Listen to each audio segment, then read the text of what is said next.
तरुणांचा देश म्हणून ओळखला जाणाऱ्या भारतात जर कोणी तरुणांचाच अपमान केला तर काय होतं याचा प्रत्यय एका चळवळीतनं आलाय। या चळवळीत कोणी रस्त्यावर उतरलं नाही, कुठेही आंदोलन केलं नाही, तरी त्याला मोठा प्रतिसाद मिळतोय। डिजिटल प्लॅटफॉर्मवर उभी राहिलेली चळवळ नेमकी आहे तरी काय, जाणून घेऊया। देशात आणखी एका पक्षाची एंट्री। नव्या पक्षाचं नेतृत्व देशातील तरुण करणार। काय आहेत नव्या पक्षाच्या स्थापनेमागील कारणं? आम्ही बोलतोय सध्या सोशल मीडियावर चर्चेत असलेल्या कॉकरोच जनता पार्टीबद्दल।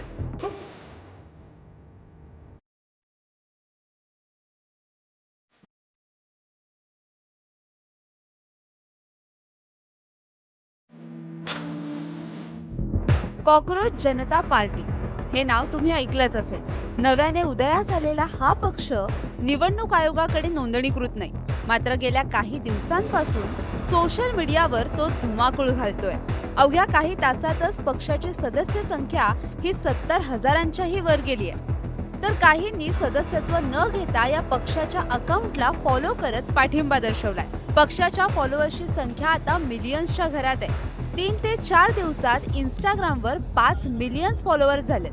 मात्र या पक्षाची स्थापना झाली तरी कशासाठी असा प्रश्न तुम्हाला पडला असेल। त्याचं झालं असं, काही दिवसांपूर्वी सरन्यायाधीश सूर्यकांत यांनी देशातील बेरोजगारांना कॉकरोच म्हटल्याचं एक विधान सोशल मीडियावर प्रचंड व्हायरल झालं। सर्व स्तरातून याबाबत आक्षेप नोंदवण्यात आल्यानंतर आपलं विधान हे बोगस पदवीधारकांसाठी असल्याचं स्पष्टीकरणही सरन्यायाधीशांनी दिलं। Chief justice of India Shrikant ji ने हाल ही में कहा था स्टेटमेंट देते हुए कि बेरोजगार जो युवा है कहीं ना कहीं कॉकरोच है। कॉकरोच की तुलना करें, हम भी सारे कॉकरोच ही हैं और कॉकरोच आसानी से मरता नहीं है, आपको पता है।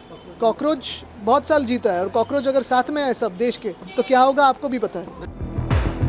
मात्र तरुणांचा रोष ओसरला नाही आणि त्याच रोषातून अभिजित दिपके या तरुणानं सोशल मीडियावर कॉकरोच जनता पार्टीची स्थापना केली। पक्षाची अधिकृत वेबसाईट काढत जाहीरनामाही प्रसिद्ध केला।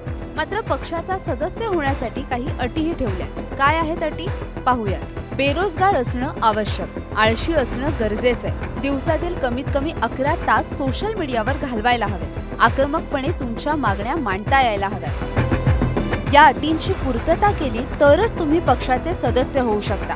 पक्षाच्या माध्यमातून तरुणांच्या समस्या मांडण्याचं काम केलं जाते। आता कॉकरोच जनता पार्टी महाराष्ट्र, नागपूर, पुणेसह अन्य अकाउंट्स चालू केले जातात। सरन्यायाधीशांनी आपल्याला कॉकरोच संबोधल्याच्या रागातून अनेकांनी या पक्षात प्रवेश केला।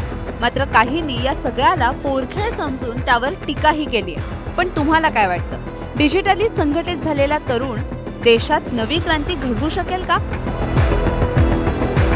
विनय महाजन, एबीपी माझा, मुंबई।